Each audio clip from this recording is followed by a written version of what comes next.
Kali ini kita akan berlatih untuk membuat penyajian data dengan grafik. Nah, kita saat ini memiliki data mengenai tingkat nyeri, mulai dari tidak nyeri, nyeri ringan, nyeri sedang, dan nyeri berat. Di sini ada data pre dan post. Jadi ada dua waktu pengukuran tingkat nyerinya, sebelum dan sesudah dilakukan intervensi. Nah, ini kita mau melihat bagaimana hasil data yang disajikan dalam grafik batang. Jadi pertama kita pilih dulu data yang mau kita tampilkan, lalu klik insert.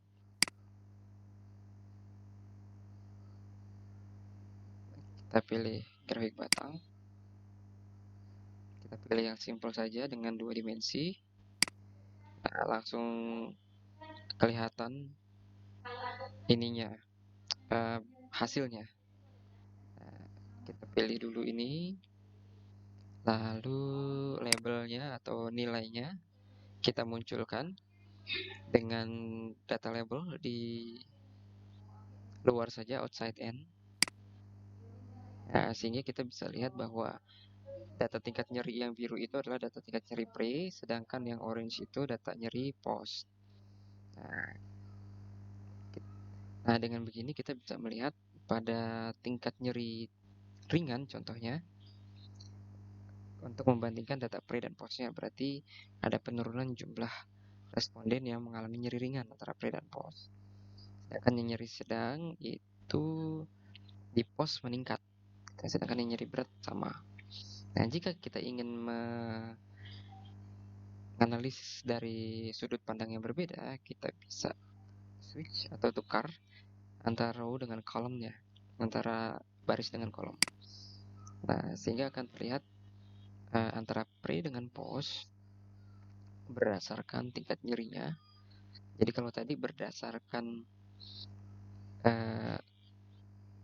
kategori tingkat nyeri, sekarang berdasarkan kategori pengukurannya, pengukuran pre dan post. Nah, jadi tergantung kebutuhan kita ingin menyajikan data dengan bentuk yang seperti apa. Ya, tinggal di switch aja row dan kolomnya.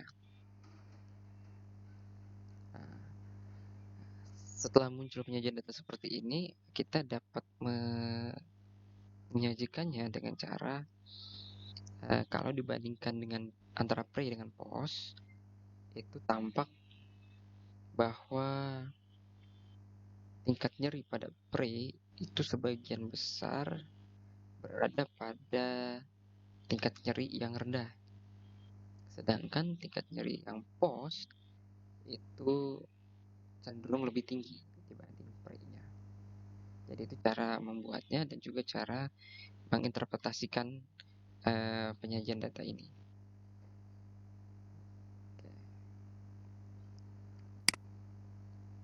Jadi diagram batang ini memang paling sesuai jika kita ingin menyajikan data dalam bentuk distribusi frekuensi. Sedangkan jika ingin menyajikan dalam bentuk distribusi persentase atau proporsi, akan lebih cocok jika menggunakan diagram pie atau diagram lingkaran. Oke, itu untuk cara membuat diagram batang. Lalu kita lihat cara membuat dengan diagram garis.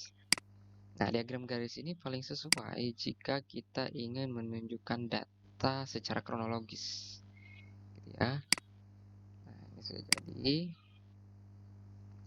Nah, jadi diagram garis ini menunjukkan fluktuasi data yang terjadi secara kronologis. Nah, karena ini kita mau lihat secara kronologis, jadi kita membuat grafik garisnya berdasarkan kronologis pre dan post. Nah, pada yang muncul saat ini itu berdasarkan tingkat nyeri, belum pre dan post, sehingga baris dan kolomnya harus kita switch, harus kita tukar. Nah,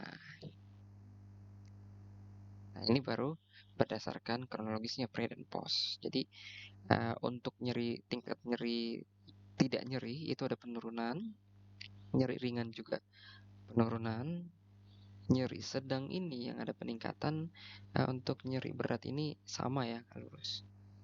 Nah itu, perbedaan, penggunaan grafik batang dan grafik garis. Jadi tergantung pada tujuannya.